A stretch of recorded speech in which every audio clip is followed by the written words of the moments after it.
Israel और Hamas के बीच जारी युद्ध विराम समझौते के तहत लगातार बंधकों और कैदियों की रिहाई हो रही है।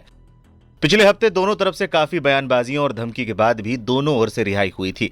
जहां हमास ने 3 बंधकों को रिहा किया था, वहीं इजराइल ने 369 बंधकों को रिहा किया था।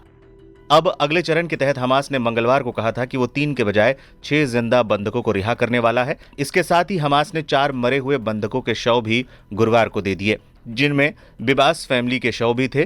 बिबास फैमिली इजराइल के हाई प्रोफाइल फैमिलीज में गिनी जाती है। 7 अक्टूबर 2023 को हुए हमले में हमास ने इस परिवार के कई सदस्यों को बंधक बना लिया था। लौटाए गए शवों में 2 बच्चे कैफिर बिबास और एरियल विबास के साथ साथ उनकी मां शिरी विबास के शव लौटाए गए। पहली बार था कि हमास ने मारे गए बंधकों के शव लौटाए हैं। 7 अक्टूबर 2023 को जब हमास ने इन्हें बंधक बनाया था, तब एरियल की उम्र 4 साल और कैफिर की उम्र 9 महीने थी। इन बच्चों के पिता याडेन बिबास को इसी महीने की शुरुआत में रिहा किया गया था।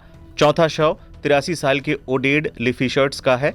उन्हें उनकी पत्नी याचेवेड के साथ किबुत्स नीर ओज से अगवा किया गया था।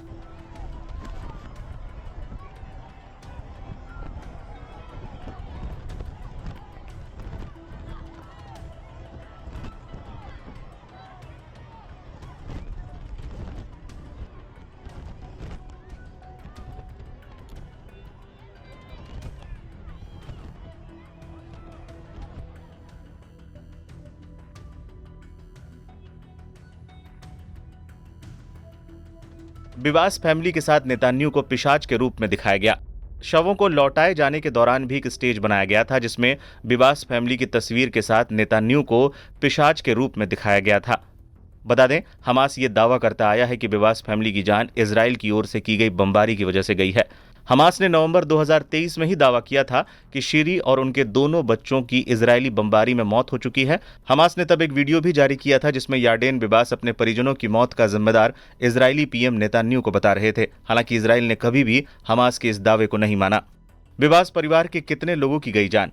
हमास ने 7 अक्टूबर 2023 को हमला कर हाई प्रोफाइल लोगों को पकड़ा था, जिनमें बिबास फैमिली भी थी। बिबास फैमिली इजराइल के हाई प्रोफाइल फैमिलीज में गिनी जाती है। हमास ने इस परिवार के कई सदस्यों को बंधक बना लिया था।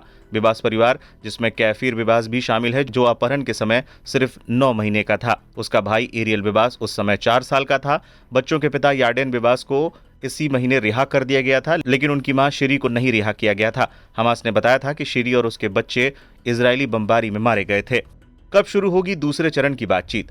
वैसे तो दूसरे चरण की बातचीत 4 फरवरी को शुरू होनी थी। मिस्र और अमेरिका के साथ मिलकर मध्यस्थता कर रहे कतर की तरफ से कहा गया कि बातचीत अभी तक आधिकारिक तौर पर शुरू नहीं हुई है, लेकिन अब दावा किया गया है कि शनिवार 22 फरवरी को 6 बंधकों की रिहाई के बाद मंगलवार 25 फरवरी से दूसरे चरण की बातचीत शुरू हो सकती है। अब तक कितने बंधक हुए रिहा?